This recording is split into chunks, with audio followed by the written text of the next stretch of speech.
नमो अरिहन्ताणम् नमो सिद्धाणम् नमो आयरीयाणम् नमो वज्झायाणम् नमो लोये सौवसाहूणम्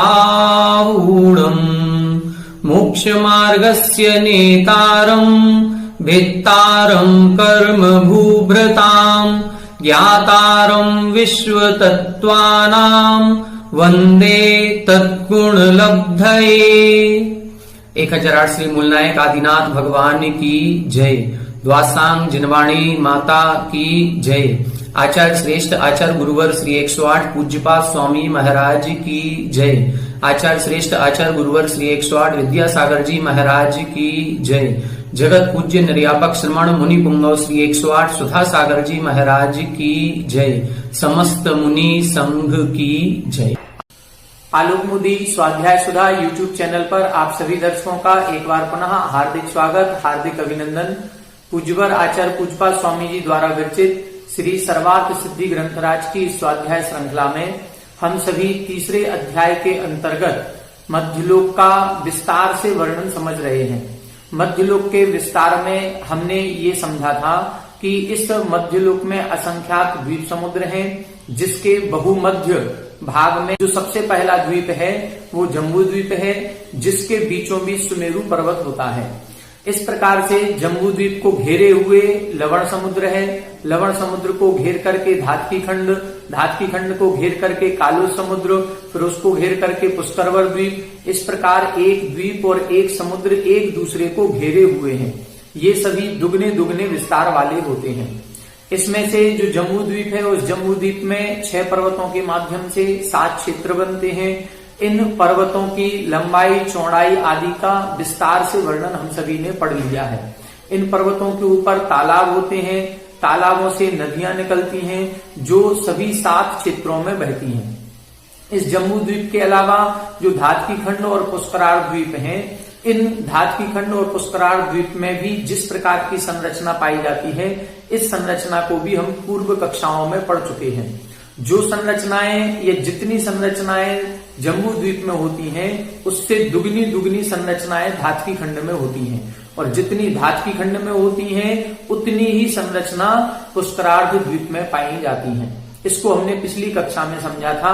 पूरा 2.5 द्वीप का नक्शा बना करके अपन ने समझने का प्रयास किया था। जो धातकी खंड द्वीप होता है, उस धातकी खंड द्वीप में उत्तर से दक्षिण तक फैले हुए इक्ष्वाकार पर्वत होते हैं। उत्तर दिशा में भी होते हैं, दक्षिण दिशा में भी होते हैं, जिस कारण से धातकी खंड द्वीप के 2 भाग हो जाते हैं, एक पूर्व धातकी खंड, एक पश्चिम धातकी खंड। इसी प्रकार से पुष्करवर द्वीप में भी पहले बीचों बीच एक मानसोत्तर पर्वत आता है, जिस मानसोत्तर पर्वत के कारण से पुष्करवर द्वीप के 2 भाग हो जाते हैं, जिसको हम पुष्करार्ध द्वीप कहते हैं। ये आधा मानसोत्तर पर्वत के इस तरफ अंदर की तरफ और आधा मानसोत्तर पर्वत के बाहर की तरफ। अब जो अंदर की तरफ वाला भाग है पुष्करार्ध द्वीप, उस द्वीप में भी धातकी खंड के जैसे ही उत्तर और दक्षिण दिशा में उत्तर से दक्षिण तक फैले हुए 2 इक्ष्वाकार पर्वत आएंगे, जिसके कारण से पुष्करार्ध द्वीप के भी 2 भेद हो जाते हैं, पूर्व पुष्करार्ध और पश्चिम पुष्करार्ध। अब जैसी संरचना हमने जम्बू द्वीप में देखी थी कि 7 क्षेत्र हैं, 6 पर्वत हैं, अब वही क्षेत्र और पर्वत दुगने दुगने हो जाएंगे। पूर्व धातकी खंड में भी 6 पर्वत बनेंगे, 7 क्षेत्र बनेंगे, पश्चिम धातकी खंड में भी 6 पर्वत और 7 क्षेत्र बनेंगे। इसी प्रकार से पूर्व पुष्करार्ध में भी 6 पर्वत 7 क्षेत्र आएंगे और पश्चिम पुष्करार्ध में भी 6 पर्वत और 7 क्षेत्र आएंगे। इसका विस्तार से वर्णन हमने पूर्व कक्षा में पढ़ा था। पिछली कक्षा में हमने जो सूत्र पढ़ा था, सूत्र नंबर 35, इसमें देखा था प्रांग मानुषोत्तरान मनुष्याः, कि मानसोत्तर पर्वत तक ही मनुष्य पाए जाते हैं। इसकी उत्थानिका अपन ने देखी थी 434 नंबर की। इसमें बताया था कि पुष्करवर द्वीप के बिल्कुल बहुमध्य भाग में एक मानसोत्तर पर्वत है और उस मानसोत्तर पर्वत तक ही मनुष्य पाए जाते हैं, इसके आगे नहीं जा सकते। यहां इन्होंने एक लाइन लिखी थी, न अस्मात् उत्तरम कदाचित अपि विद्याधरा रिद्धि प्राप्ता अपि मनुष्या गच्छन्ति। विद्याधर भी हैं या रिद्धि प्राप्त कोई मुनिराज आदि भी हैं, तो वह भी अपनी विद्या के बल से या रिद्धि के बल से मानसोत्तर पर्वत के उस तरफ नहीं जा सकते। विशेष अवस्था क्या लिखी थी? अन्यत्र उपपाद समुद्घाताभ्याम, उपपाद और समुद्घात की अवस्था को छोड़ करके। यहां ये जो उपपाद शब्द आया है, ये उपपाद जन्म नहीं है, ये उपपाद अवस्था विशेष है। इसी प्रकार से समुद्घात अवस्था विशेष है। इन तीन अवस्थाओं को छोड़ करके बाकी अन्य किसी अवस्था में मनुष्य मानसोत्तर पर्वत के बाहर नहीं होगा, लेकिन इन तीन अवस्थाओं में होगा। तीन अवस्थाएं कौन सी? एक उपपाद की और समुद्घात की अपेक्षा से दो समुद्घात, एक मारणांतिक समुद्घात और एक केवली समुद्घात। जैसे जब मारणांतिक समुद्घात होगा तो कोई जो मनुष्य अभी ढाई द्वीप के अंदर है और उसको ढाई द्वीप के बाहर किसी त्रियंश के रूप में जन्म लेना है, तो अब यहां से जब वो मारणांतिक समुद्घात करेगा तो मरण के अंतर मुहूर्त पहले ही ये समुद्घात होता है और उसमें आत्मा के प्रदेश बाहर की ओर फैलेंगे। जब बाहर की ओर फैलेंगे तो जिस त्रियंश पर्याय में उसको जन्म लेना है उस स्थान को छू करके आएंगे। तो यह आत्मा के प्रदेश हैं तो मनुष्य के, इसमें मनुष्य आयु कर्म का उदय है, मनुष्य गति नाम कर्म का उदय है, औदारिक शरीर नाम कर्म का उदय है। लेकिन ये जो आत्मा के प्रदेश फैलेंगे तो ढाई द्वीप के बाहर भी जाएंगे और उस स्थान को छू करके आ जाएंगे। इसमें शरीर के प्रदेश नहीं फैले हैं, मात्र आत्मा के प्रदेश फैले हैं। तो ये मारणांतिक समुद्घात की दृष्टि से मनुष्य आयु कर्म का जिन आत्मा के प्रदेशों में उदय चल रहा है, ऐसी आत्मा ढाई द्वीप के बाहर गई। तो जब ढाई द्वीप के बाहर जाएगी तो वो आत्मा के प्रदेश मनुष्य के ही कहलाएंगे। इस दृष्टि से इधर मारणांतिक समुद्घात की अपेक्षा से बाहर कहा गया। ऐसे केवली समुद्घात में जब केवली भगवान केवली समुद्घात करते हैं तो तीनों लोकों में उनके आत्मा के प्रदेश फैलते हैं। तो उस स्थिति में भी मानसोत्तर पर्वत के बाहर आत्मा के प्रदेश जाएंगे। तीसरी स्थिति है उपपाद की अपेक्षा। उपपाद में अभी अपन ने मारणांतिक समुद्घात में ढाई द्वीप के अंदर जो मनुष्य था उसने मारणांतिक समुद्घात से बाहर गया था। अब कोई जीव ढाई द्वीप के बाहर है जो त्रियंच है और उसको मनुष्य बनना है अगले भाव में। अब जब वो मनुष्य बनेगा तो वहां से जैसे ही मरण करेगा, मरण करते ही विग्रह गति बनेगी और विग्रह गति बनते ही वह सीधा गमन करेगा या एक मोड़ वाली गति लेगा या दो मोड़ वाली गति लेगा। तो जो वो गति लेगा उसमें एक समय या दो समय तक वह जीव इस मानसोत्तर पर्वत के बाहर रहेगा और उस आत्मा के मनुष्य आयु कर्म का उदय हो गया, क्योंकि त्रियंच आयु उसकी खत्म हो गई, मनुष्य आयु प्रारंभ हो गई। अब मनुष्य आयु के साथ वह विग्रह गति में है और अंदर आना चाह रहा है, अंदर आने वाला है।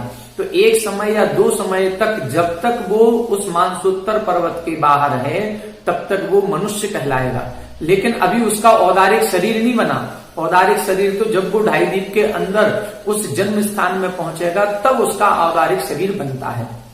इसको बोलते हैं उपपाद। ये उपपाद जन्म नहीं है, उपपाद जन्म तो देव नारकियों के होता है, ये उपपाद अवस्था विशेष होती है। तो तीन अवस्थाओं में मानसोत्तर पर्वत के बाहर मनुष्य पाए जा सकते हैं, इसके अलावा नहीं। ततः अस्य अनवर्थ संज्ञा, इसलिए यहाँ जो लिखा कि जो मानसोत्तर पर्वत का जो नाम है वह मानसोत्तर पर्वत अनवर्थ संज्ञा, जैसा नाम है वैसा ही उसका गुण या कार्य है। मानुष उत्तर, इसके उत्तर में मनुष्य नहीं पाए जाते हैं। एवं जम्बू द्वीपादिषु अर्ध तृतीयेषु द्वीपेषु द्वयोश्च समुद्रयोः मनुष्या वेदितव्याः।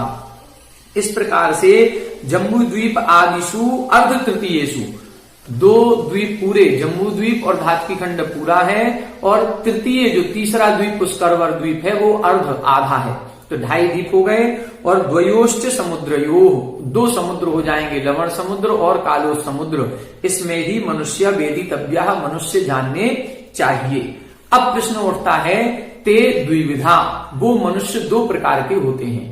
तो ये जो दो प्रकार के मनुष्य हैं, ये दो प्रकार के मनुष्य कौन से होते हैं, कहाँ पाए जाते हैं, इनकी क्या क्या विशेषताएं होती हैं, इसको हम अगले सूत्र में आज की वीडियो में पढ़ेंगे।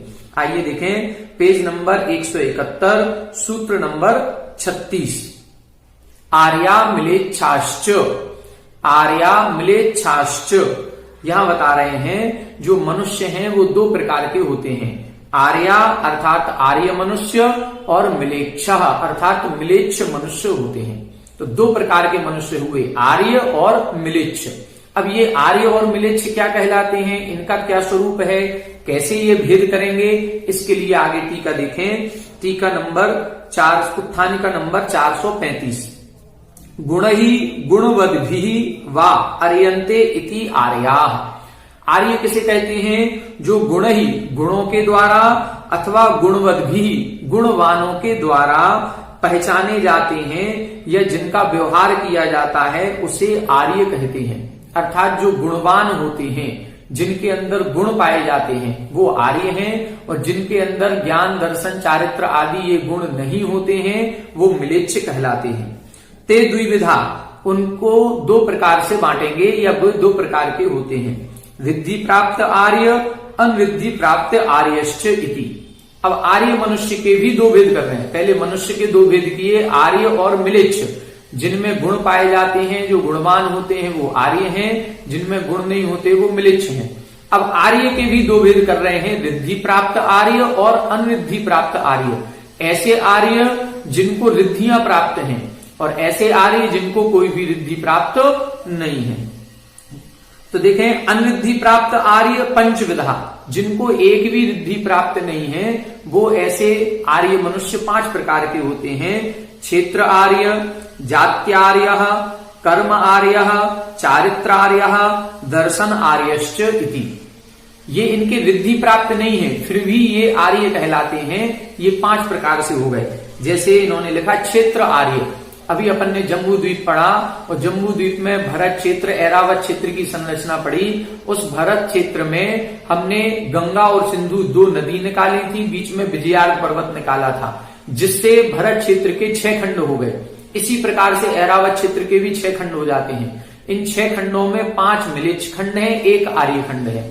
तो ये आर्य खंड जो क्षेत्र है, इस क्षेत्र में उत्पन्न होने वाला प्रत्येक जीव, प्रत्येक मनुष्य क्षेत्र आर्य कहलाएगा। चाहे उसमें गुण हो या ना हो, वो अभी आर्य खंड में क्षेत्र में उत्पन्न हुआ है, इसलिए उसको हम क्षेत्र आर्य कहेंगे। जात आर्य का मतलब क्या है? जाति से आर्य, अर्थात उत्तम कुल वाला हो। उत्तम कुल इक्ष्वाकु वंश में, नाथ वंश में, हरिवंश में जो उत्पन्न हुए हैं ये जाति आर्य कहलाएंगे। उत्तम कुल जैन कुल में जो उत्पन्न हुआ है वो जाति आर्य है। फिर है कर्म आर्य। क्षेत्र आर्य, आर्य खंड में उत्पन्न होना, जैन कुल में उत्पन्न होना। अब कर्म आर्य, कर्म से आर्य। भले हो सकता है कि जैन कुल में उत्पन्न ना हुआ हो, लेकिन जैनों के कुलाचार का पालन करता है, इसलिए उसको बोलेंगे कर्म आर्य। चारित्र आर्य का मतलब है चारित्र को ग्रहण करना। जो चारित्र ग्रहण किया जाता है, महाव्रतों को, अणुव्रतों को आदि को ग्रहण करना, वो चारित्र आर्य है। और दर्शन आर्य 10 प्रकार का जो सम्यक दर्शन कहा गया है, आज्ञा सम्यक्त्व, अवगाढ़ सम्यक्त्व, परमावगाढ़ सम्यक्त्व, सूत्र सम्यक्त्व, बीज सम्यक्त्व, ऐसे 10 प्रकार के सम्यक दर्शन को जो प्राप्त करने वाला होता है उसको हम दर्शन आर्य कहते हैं। यहां रिद्धि नहीं है, फिर भी गुण की अपेक्षा से यहां पर आर्य कहा गया, क्षेत्र की अपेक्षा से, कर्म की अपेक्षा से, जाति की अपेक्षा से। आगे देखें, रिद्धि प्राप्त आर्या सप्तविधा। जो रिद्धि प्राप्त आर्य होते हैं वो 7 प्रकार के होते हैं। 7 प्रकार के कौन से? बुद्धि, विक्रिया, तपो, बल, औषध, रस, अक्षीण, भेदात। ये 7 प्रकार की रिद्धियां होती हैं जिनको हम पूजन के समय स्वस्ति क्रियासु परमर्शयोनः, इस जो स्वस्ति मंगल पाठ है इसमें भी हम इन रिद्धिधारी मुनिराजों को नमस्कार करते हैं, उनसे मंगल की, कल्याण की कामना करते हैं। तो ऐसी रिद्धियां मुख्य रूप से कितने प्रकार की हैं? 7 प्रकार की। बुद्धि रिद्धि, विक्रिया रिद्धि, तप रिद्धि, बल रिद्धि, औषधि रिद्धि, रस रिद्धि और अक्षीण रिद्धि। ऐसे ही जिनके ये रिद्धियां होती हैं ऐसे महामुनिराज रिद्धि प्राप्त आर्य कहलाते हैं। अब देखें, मिलेच्छा द्विविधा। अभी आर्य जीवों के, मनुष्य के 2 भेद कर दिए थे, रिद्धि प्राप्त, अनरिद्धि प्राप्त। अब मिलेच्छ खंड के, मिलेच्छ जीवों के 2 भेद कर रहे हैं। अंतर्द्वीपजा, कर्म भूमिजाश्च इति। अंतर्द्वीपज मिलेच्छ और कर्म भूमिज मिलेच्छ। अब यहां से अपन को समझने का प्रयास करना है। अंतर्द्वीपज मिलेच्छ, कर्म भूमिज मिलेच्छ। कर्म भूमिज मिलेच्छ जो अभी हमने क्षेत्र बताए कि भरत क्षेत्र के 6 खंड कर दिए, 1 आर्य खंड और 5 मिलेच्छ खंड। इसी प्रकार से ऐरावत क्षेत्र में, इसी प्रकार से विदेह क्षेत्र में भी 32 नगरियां बनती हैं और हर एक नगरी में 6 खंड बनते हैं, 5 मिलेच्छ खंड और 1 आर्य खंड। ऐसे कितने? जम्बू द्वीप में 34 क्षेत्र बन जाएंगे, 32 विदेह क्षेत्र के, एक भरत क्षेत्र का और एक ऐरावत क्षेत्र का। ऐसे 34 क्षेत्र हो गए। 34 क्षेत्रों के 34 आर्यखंड बनेंगे और 34 के 5 गुना कर दें, क्योंकि एक भरत क्षेत्र में 5 मिलिच खंड है, एक आर्यखंड। आर्यखंड से 5 गुना है मिलिच खंड। तो जब 34 हो जाएंगे तो 34 पंचे 170 मिलिच खंड केवल जम्बू द्वीप में होंगे। जब जम्बू द्वीप में 170 होंगे तो धातकी खंड में कितने हो जाएंगे? 340, और फिर पुष्करार्ध में भी 340। ऐसे कुल मिलाकर के 850 मिलिच खंड होते हैं। इन मिलिच खंडों में जो उत्पन्न होंगे वो तो कहलाएंगे कर्म भूमिज मिलेच्छ। अब ये कर्म भूमिज अंतरदीपज कहाँ होते हैं? अंतरदीपज मिलिच्छ जो होते हैं ये लवण समुद्र और कालोद समुद्र जो है इनमें छोटे छोटे द्वीप बने हुए हैं। उन द्वीपों में मनुष्य रहते हैं, उनको कुमानुस कहते हैं, या उनको हम कुभोग भूमि भी कहते हैं, या उनको हम अंतरद्वीपज मिलिच्छ कहते हैं। तत्र अंतर्द्वीपा लवणोदधे अभ्यंतरे पार्श्वे अष्टासु दिक्षु अष्टौ। अब ये कितने होते हैं? लवण समुद्र में 48 कुभोग भूमियां होती हैं, और इसी प्रकार से कालोद समुद्र में भी 48 कुभोग भूमियां होती हैं। तो 48 लवण समुद्र की और 48 कालोद समुद्र की, ऐसी 96 कुभोग भूमियां होती हैं। जो अभी हमने जम्बू द्वीप धातकी खंड पढ़ा है, इसमें 2 प्रकार की भूमि पढ़ी, कर्म भूमि और भोग भूमि। कर्म भूमि में हमने भरत क्षेत्र, ऐरावत क्षेत्र और विदेह क्षेत्र को पढ़ा, और भोग भूमि में हेमवत क्षेत्र, हरि क्षेत्र, देवकुरु, उत्तर कुरु, रम्यक और हैरण्यवत। ऐसे ये हमने 6 क्षेत्रों को जो पढ़ा था, ये भोग भूमि। अब कुभोग भूमि की बात कर रहे हैं। कुभोग भूमि में जो मनुष्य पाए जाते हैं उनको कुमानुस कहते हैं, और इन्हीं को हम अंतरद्वीपज मिलिच्छ कहते हैं। लवण समुद्र में कितने हैं? 48। कालो समुद्र में कितने हैं? 48। ये 48 कहाँ हैं? तो लवण समुद्र जो 2 लाख योजन विस्तार वाला है, उसमें जम्बू द्वीप के किनारे पर 24 हैं और 24 आएंगी धातकी खंड के किनारे पर, क्योंकि जम्बू द्वीप को घेर करके लवण समुद्र बनेगा और लवण समुद्र को घेर करके धातकी खंड द्वीप बनेगा। अब लवण समुद्र का विस्तार 2 लाख योजन का, तो जम्बू द्वीप से सट करके 24 कुभोग भूमियां बनेगी और धातकी खंड से सट करके भी 24 कुभोग भूमियां बनेगी। ऐसे 48 बनेंगी लवण समुद्र में, ऐसे 48 बनेंगी कालो समुद्र में। उस कालो समुद्र में 24 बनेंगी धातकी खंड की सीमा के समीप और 24 बनेंगी पुष्करवर द्वीप के समीप, क्योंकि उस तरफ पुष्करवर द्वीप होगा, इस तरफ धातकी खंड द्वीप होगा। तो 24 धातकी खंड से लगे हुए और 24 पुष्करवर द्वीप से लगे हुए होंगे। कैसे होते हैं? तो यहां बता रहे हैं, लवणोदधे अभ्यंतरे पार्श्वे अष्टासु दिक्षु अष्टौ। लवण समुद्र के पार्श्व भाग में, लवण समुद्र से लगे हुए समीप सीमा पर अष्टासु दिक्षु अष्टौ, 8 दिशाओं में 8 होंगे। ये छोटे छोटे द्वीप बने हुए हैं। इन द्वीपों में, तो ये द्वीप कहाँ हैं? 8 दिशाएं हैं, पूर्व, पश्चिम, उत्तर, दक्षिण, ईशान, आग्नेय, नैऋत्य और वायव्य। ऐसे ये बनेंगे। तो 8 दिशाओं में 8। फिर तत् अंतरेषु च अष्टौ, और इन 8 दिशाओं के मध्य में, उनके बीच बीच में 8 द्वीप और होंगे। तो तत् अंतरेषु च अष्टौ, 8 ये हो गए, तो कितने हो गए? 16। फिर क्या लिखा? हिमवत शिखरिणो उभयोश्च विजयार्घयो अंते सु अष्टौ।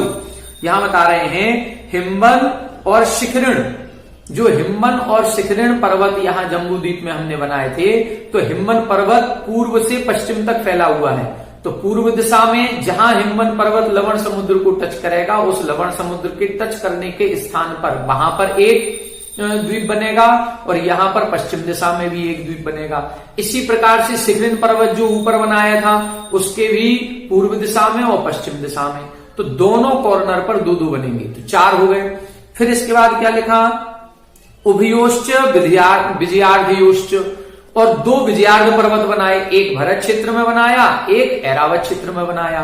तो दोनों ही ऐरावत क्षेत्र और भरत क्षेत्र के विजयार्घ पर्वत के दोनों कॉर्नर पर, तो विजयार्घ पर्वत के, एक विजयार्घ पर्वत के दोनों कोनों पर 2, दूसरे विजयार्घ के दोनों कोनों पर 2, तो 4, 2 हिमवन पर्वत के और 2 शिखरिण पर्वत के, तो ऐसे 8 बन जाएंगे। तो 8 बनाए हमने दिशाओं के, 8 बनाए अंतर दिशाओं के और 8 बनाए पर्वतों के पार्श्व भाग के। ऐसे 8 की 24 छोटे छोटे द्वीप बनते हैं। अब ये द्वीप कैसे होते हैं, इनमें किस प्रकार के जीव रहते हैं, इसको अपन इससे टीका से पढ़ेंगे और पढ़ करके फिर इसको अपन चित्र के माध्यम से समझेंगे। 2-3 लाइनें और देखें फिर इसका अपन चित्र समझेंगे। तत्र दिक्षु द्वीपा वेदिकायाः त्र्यक् पंच योजन शतानि प्रविश्य भवन्ति। दिक्षु द्वीपा जो दिशाओं वाले द्वीप बनेंगे, 4 दिशाओं के, पूर्व पश्चिम उत्तर दक्षिण, ये चारों दिशाओं के जो द्वीप हैं ये जम्बू द्वीप की वेदिका से तिरछे जाएंगे। कितना तिरछा जाना है, 5 योजन शतानि प्रविश्य। ये जम्बू द्वीप की जो वेदिका है इससे 500 योजन अंदर जाकर के बनेंगे। विदिक्षु अंतरेषु च द्वीपाः 50 पंच योजन शतेषु गतेषु भवन्ति। और जो विदिशाओं के और अंतर दिशाओं के 12 द्वीप बनेंगे, विदिशाओं के 4 और अंतर दिशाओं के 8, ये जो 12 द्वीप बनेंगे ये कितना अंदर जाना है, जम्बू द्वीप की वेदिका से 50 पंच योजन शतेषु, मतलब 550 योजन अंदर जाना है। वो 500 योजन अंदर जाकर के थे, ये 550 योजन अंदर जाकर के हैं। शैलांतेषु द्वीपाः 6 योजन शतेषु गतेषु भवन्ति। और जो पर्वतों के अंत में, शैलांतेषु जो पर्वतों के, हिम्मन पर्वत, शिखरिन पर्वत और दोनों विजयार्ध पर्वत के अंत में दोनों किनारों पर जो 8 द्वीप बनेंगे वो कितना अंदर जाना है, वो 600 योजन अंदर जाना है। अब क्या लिखा है, दिक्षु द्वीपा 7 योजन विस्तारः। जो दिशाओं के द्वीप हैं जो 500 योजन अंदर गए थे वो द्वीप का विस्तार कितना है, 7 योजन, 100 योजन का विस्तार है। ये 100 योजन क्या है, ये महायोजन है, ये लघु योजन में नहीं लगाना। और एक महायोजन 6000 किलोमीटर का होता है। अब ये सोचो कि एक महायोजन 6000 किलोमीटर का है और ये 100 योजन के हैं, मतलब कितना हो गया, 6 लाख किलोमीटर का हो गया। इतना इनका विस्तार होगा। तो 100 योजन विस्तार के हैं दिक्षु द्वीपा। फिर क्या लिखा है, दिक्षु अंतरेषु च द्वीपाः तत् अर्ध विस्कंभाः। यहां क्या लिखा, दिक्षु अंतरेषु। अब जो दिशाओं के थे, दिशाओं के बाद विदिक्षु जो विदिशाओं में हैं और उनकी अंतर दिशाओं में बनेंगे, ऐसे जो 12 हैं तत् अर्ध विस्कंभाः। उस दिशाओं के विस्कंभ से आधा करना है। दिशाओं वाले बड़े हैं, 100 योजन के हैं, विदिशाओं के और अंतर दिशाओं के आधे आधे करना है, अर्थात 50 योजन वाले करना है। फिर क्या लिखा, शैलांतेषु 25 योजन विस्तारः। और जो शैलांतेषु पर्वतों के अंत के हैं, मतलब हिम्मन पर्वत, शिखरिन पर्वत और विजयार्ध पर्वत के अंत में जो 8 द्वीप बन रहे हैं छोटे छोटे, ये कितने हैं, 25 योजन विस्तारः, 25 योजन विस्तार वाले हैं। अब देखें कुल 24 हो गए। 24 में से 4 दिशाओं में बने, वो 500 योजन अंदर जाकर के हैं और 100 योजन विस्तार के हैं, सबसे बड़े यही हैं। फिर 4 विदिशाओं के और 8 अंतर दिशाओं के 12 द्वीप बनेंगे, ये 550 योजन अंदर जाकर के हैं और केवल 50 योजन विस्तार के हैं। और फिर आखिरी में जो शैलांतेषु अर्थात हिम्मन और शिखरिन और विजयार्ध पर्वत के कॉर्नर पर जो बनेंगे 8, वो 25 योजन विस्तार वाले हैं और 600 योजन दूर जाकर के हैं। इस प्रकार से ये संरचना बनेगी। अब इसको पहले अपन बना करके देखेंगे चित्र से, फिर कौन कौन से द्वीप में किस प्रकार के मनुष्य पाए जाते हैं इसको समझने का प्रयास करेंगे। आइए देखें, चित्र से देखते हैं। देखें, ये हमने जम्बू द्वीप बनाया है और इस जम्बू द्वीप के बाद ये अपन ने लवण समुद्र बनाया है। अब जम्बू द्वीप में जो 7 क्षेत्र बनते हैं या 6 पर्वत बनते हैं, अभी अपन उसकी चर्चा नहीं करेंगे। हमें जितना अभी काम है उतना ही अपन चित्र बनाएंगे। जैसे अपन ने अभी देखा शैलांतेषु, हिम्मन पर्वत, शिखरिन पर्वत और दोनों विजयार्ध पर्वत। तो सबसे पहले कौन सा है, ये हिम्मन पर्वत, ये हिम्मन पर्वत हो गया। सबसे लास्ट में कौन सा है, ये शिखरिन पर्वत हो गया। ठीक है, फिर इधर विजयार्ध पर्वत बनेगा। ये यहां अपन ने एक तालाब बनाया था और इस तालाब से एक नदी इधर निकाली थी, गंगा, और एक नदी इधर निकाली थी, सिंधु। इसी तरह से यहाँ पर एक तालाब बनेगा, इस तालाब से एक नदी इधर रक्ता और एक नदी इधर रक्तोदा, इधर ये विजयार्ध पर्वत। तो ये 6 खंड बन गए। ये पहला आर्यखंड और दूसरा, तीसरा, चौथा, 5वां, 6वां, ये 5 मिलिच खंड। इसी तरह से ये आर्यखंड और ये 5 मिलिच खंड बन जाएंगे। ठीक है, अब इसके बाद अपन को देखना है कि ये कुभोग भूमियां कहां पर हैं।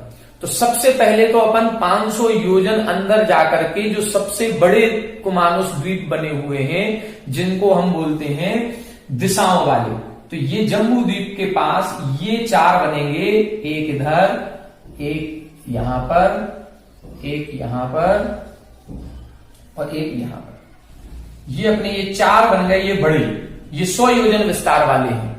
ठीक है, ये 4 कुमानुस द्वीप हो गए। फिर इसके बाद 4 बनेंगे विदिशाओं में, 4 ये हो गए, 4 इनकी विदिशाओं में बनेंगे। तो विदिशाओं वाले जो हैं वो कैसे हैं, वो भी 500 योजन अंदर जाकर के हैं, लेकिन वो 50 योजन के हैं। तो यहां विदिशाओं में बनेंगे, एक अपन ने इधर बनाया, एक यहां बनाया, एक कुमानुस द्वीप यहां बनेगा और एक कुमानुस द्वीप यहां बनेगा। ये 4 विदिशाओं के बन गए। अब इसके बाद 8 बनेंगे इनकी अंतर दिशाओं में। अंतर दिशाओं का मतलब है इन 2 द्वीपों के बीच में एक एक द्वीप और बनेगा। इन दोनों के बीच में एक यहां पर बन गया, इन दोनों के बीच में एक यहां बनेगा, इन दोनों के बीच में एक यहां बन गया, फिर एक यहां बनेगा, फिर एक यहां बनेगा, फिर एक यहां बनेगा, फिर एक यहां बनेगा और एक यहां बनेगा। ऐसे ये कितने बन गए, 16 द्वीप बन गए। ये 16 कुमानुस हो गए। अब इसके बाद अपन को देखना है सैलांतेसु। सैलांतेसु ये अपना है हिम्मन पर्वत। तो हिम्मन पर्वत के 2 भाग, एक यहां भी लवण समुद्र से टच हो रहा है और एक यहां भी टच हो रहा है। तो एक तो बनेगा इसकी सीध में, एक इधर बनेगा और एक इधर बनेगा, 2 बन गए इधर। इसी तरह से एक विजयाल पर्वत इधर है, तो एक इधर विजयाल पर्वत के इधर बनेगा और एक विजयाल पर्वत के इधर बनेगा। इसी तरह से इधर ये शिखरिन पर्वत हो गया, तो शिखरिन पर्वत के इधर एक इधर बना और एक शिखरिन पर्वत के इधर बनेगा, एक विजयाल पर्वत के इधर बनेगा और एक विजयाल पर्वत के इधर। ये और छोटे होंगे, ये 25-25 योजन वाले हैं। तो सैलांत में जो बनेंगे ये 25 योजन के बनेंगे, जो विदिशाओं के और अंतर दिशाओं के हैं वो 50 योजन के हैं, और जो दिशाओं के हैं वो 100 योजन के हैं, सबसे बड़े होते हैं। अब इनमें अपन को देखना है किस प्रकार के मनुष्य पाए जाते हैं। देखें, सबसे पहले इन्होंने लिखा तत्र पूर्वस्याम दिशि एको रुकाः। पूर्वस्याम दिशि, जो पूर्व दिशा में है। अब पूर्व दिशा कौन सी है, ये वाली। तो ये पूर्व दिशा है, इसमें कौन से हैं, एक उरुकाः। यहां जो मनुष्य हैं वो एक उरु बोलते हैं जंघा को, जो अपने पैर का ऊपरी भाग होता है जांघ, उसको बोलते हैं उरु। तो यहां एक पैर वाले हैं, जैसे हम लोगों के 2 पैर होते हैं, वहां पर जो मनुष्य पाए जाएंगे वो एक पैर वाले मनुष्य हैं। कहां पर, पूर्व दिशा में, एक पैर वाले। ये हो गए पूर्व दिशा के। यहां जो मनुष्य हैं वो एक पैर वाले हैं। और क्या लिखा, अपरस्याम दिशि लांगुलिनः।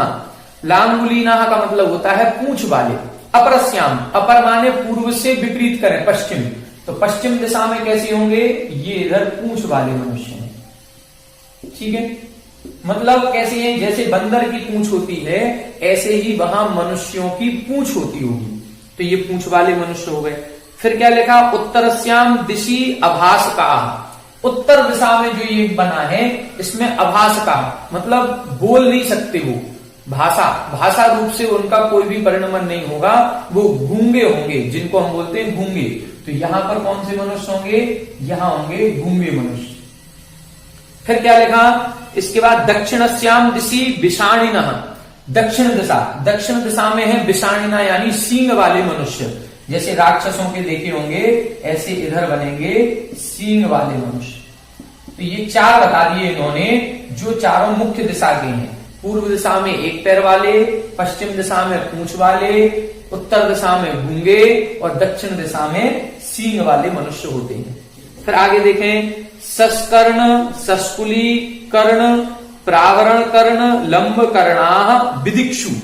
विदिक्षु यानी अब विदिशाओं की बात कर रहे हैं। जो विदिशाओं में हमने बनाए थे, विदिशाओं में एक ये बनाया। तो इधर क्या होगा, यहां सस्कर्ण। सस्कर्ण का मतलब क्या होता है, खरगोश के कान वाले। इधर कान की विशेषता है, चेहरा सब अच्छा बनेगा, लेकिन कान कैसे होंगे, खरगोश जैसे होंगे, खड़े कान होंगे बिल्कुल। तो ये खरगोश के कान वाले, खरगोश के कान हो गए।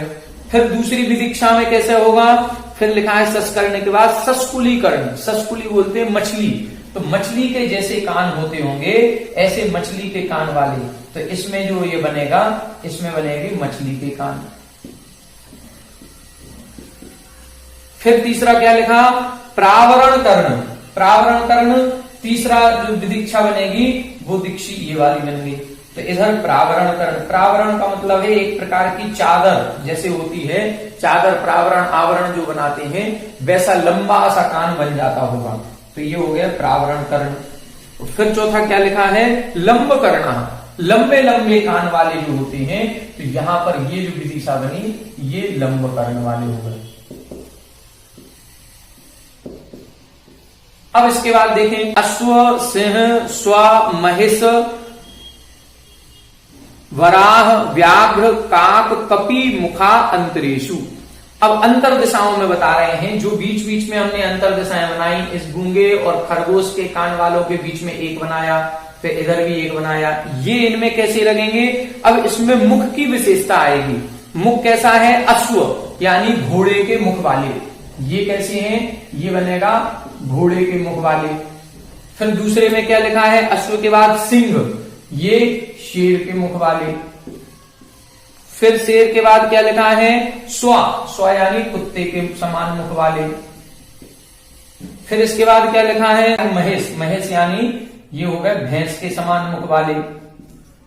भैंस के बाद क्या लिखा है, फिर वराह, वराह यानी सूकर, सूकर के समान मुख वाले, तो ये हो जाएंगे सूकर के समान। फिर सूकर के बाद क्या लिखा है, व्याघ्र अर्थात बाघ के समान मुख वाले, यहां ये बनेगा बाघ। और फिर बाघ के बाद क्या लिखा है, काक, काक यानी कौवे के समान मुख वाले, ये बनेंगे कौवे के समान। और कौवा के बाद क्या लिखा है, कपि, कपि यानी बंदर के समान मुख वाले, ये बनेंगे बंदर।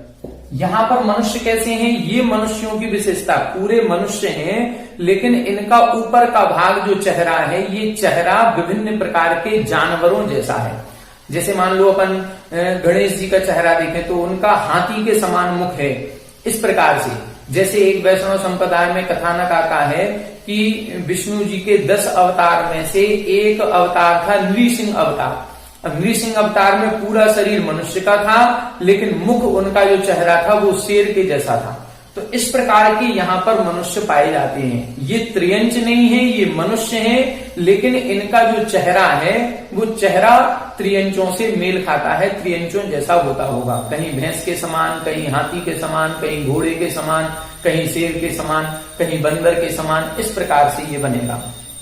फिर आगे क्या लिखा है, फिर मेघमुख विंजुन मुखा शिखिरण उभयो अंतयो। अब जो शिखिरण पर्वत है, ये शिखिरण पर्वत के अंत भाग में 2 बने हैं, एक ये बना है और एक ये बना है। तो इन दोनों में किस प्रकार के मनुष्य हैं, मेघमुख विंजुन्मुख। मेघमुख यानी बादल के समान मुख वाले, ये बादल, और ये विंजुन, विंजुन का मतलब विद्युत, बिजली के समान मुख वाले। इधर मेघमुख, अब मेघ कैसा होता है, बादल टेढ़ी मेढ़ी आकृति का, इसी तरह से बिजली कैसी होती है, इस प्रकार से लहरा करके ये बिजली चमकेगी। तो इस प्रकार का मुख इनका होता होगा। और कैसा है, मत्स्य मुख काल मुखा हिम्बत उभयो अंतयो। जो हिम्मन पर्वत है इनके दोनों भागों में एक ये बना और एक ये बना, तो इन दोनों भागों में क्या है, ये बनेंगे अपने 2 मत्स्य मुख और कालमुख। ये मछली के मुख वाले हैं और ये इधर कालमुख, कालमुख का मतलब होना चाहिए यम के जैसे। अब कैसा होता होगा कालमुख, ये हमें समझ में नहीं आया कि काल से क्या अभिप्राय है, काल का मुख कैसा होता होगा। फिर आगे देखें, हस्ती मुख आदर्श मुखा उत्तर विजयार्घ्यस्य उभयो अंतयो। उत्तर विजयार्घ, अब उत्तर दिशा की ये जो विजयार्घ पर्वत है, एक ये वाला और एक ये वाला, तो इन विजयार्घ पर्वत में हस्ती मुख और आदर्श मुख, तो एक तरफ हाथी के जैसा मुख है और एक तरफ आदर्श, आदर्श बोलते हैं दर्पण को, तो एक तरफ दर्पण के जैसा मुख है, दर्पण जैसे फ्लैट होता है बिल्कुल उस तरह से मुख होता होगा। और नीचे देखें गोमुख मेष मुखा दक्षिण विजयार्धयस्य उभयो अंतयो। और जो दक्षिण विजयार्ध पर्वत है, एक ये हो गया और एक ये हो गया, तो इधर क्या लिखा है, गोमुख और मेष मुख। गो यानी गाय के मुख वाले और मेष यानी भेड़ जैसे मुख वाले जीव होते हैं। इस प्रकार से इन्होंने सबकी विशेषताएं बता दी, पूर्व दिशा में कैसे, पश्चिम दिशा में कैसे, उत्तर में, दक्षिण में, विदिशाओं में कैसे, अंतर दिशाओं में कैसे, हिमवन पर्वत के दोनों तरफ कैसे, शिखरिन पर्वत के दोनों तरफ, विजयार्ध के दोनों तरफ, इस प्रकार से सभी की विशेषताएं इधर इन्होंने अलग अलग बता दी। तो ये एक प्रकार का छोटा द्वीप है। इस द्वीप में ये मान लो 100 योजन विस्तार का है, तो 100 योजन विस्तार वाले उस घने जंगल में, द्वीप में सींग वाले मनुष्य पाए जाते हैं। जितनी भी प्रजाति होंगी वो सबके सींग होंगे। इसी प्रकार से इधर जितनी प्रजाति होंगी सब गूंगे होंगे। इस प्रकार से इधर जितने भी मनुष्य होंगे वो सब एक पैर वाले होंगे। इस प्रकार से ये मनुष्यों की विशेषताएं हैं। इनको हम कुभोग भूमियां भी कहते हैं और इन कुभोग भूमियों में पाए जाने वाले मनुष्य कुमानुष कहलाते हैं। इनको हम अंतर द्वीपज मिलिच्छ कहते हैं। कुछ मिलेच्छ तो ये होगा, ये कर्म भूमिज मिलेच्छ हैं जो हमारे भरत क्षेत्र में मिलेच्छ खंड है, ये कर्म भूमिज मिलेच्छ हैं, ये अंतर द्विपज मिलेच्छ होते हैं। और इनकी क्या विशेषता है, तो लिखा है एकोरुका मृदाहारा गुहावासिना। जो एक उरु वाले हैं, एक पैर वाले कहां थे, ये वाले, ये जो एक पैर वाले मनुष्य हैं ये कैसे हैं, मृदाहारा अर्थात मिट्टी का भोजन करते हैं, ये मिट्टी खाते हैं। हालांकि ये मिट्टी भी अपने यहाँ के 56 भोगों से बहुत अच्छी सुगंधित और बहुत अच्छे मधुर टेस्ट वाली होती है। वहां की मिट्टी सामान्य नहीं है, ये भी भोग भूमि है, भले खोटी भोग भूमि है, मिट्टी खाते हैं लेकिन मिट्टी भी बहुत अच्छी होती है। और गुहावासिना, ये कहाँ रहते हैं, गुफाओं में रहते हैं, पेड़ों की कंदराओं में या पर्वतों की गुफाओं में, इस प्रकार से गुफा में रहते हैं। शेषाह पुष्प फलाहारा वृक्षवासिना। एक की विशेषता ये है, बाकी जितने और जितने भी ये कुमानुष द्वीप बने हैं ये सब क्या करते हैं, पुष्प फल आहारा, ये फूल खाएंगे, पत्तियां खाएंगे। जैसे बंदरों को देखा होगा, ये पेड़ों पर रहते हैं और फूल पत्ती आदि खाते हैं। इसी प्रकार से ये पुष्प फल आहारा, पुष्प फल खाते हैं और वृक्षवासिना, पेड़ों पर निवास करते हैं। फिर आगे क्या लिखा, सर्वे ते पल्योपम आयुषा।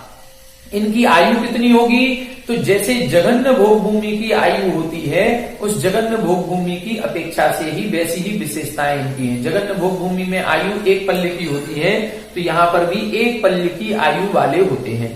और कैसा है, ते चतुर्विंशति अपि द्वीपा जल तलात एक योजन उत्सेदा।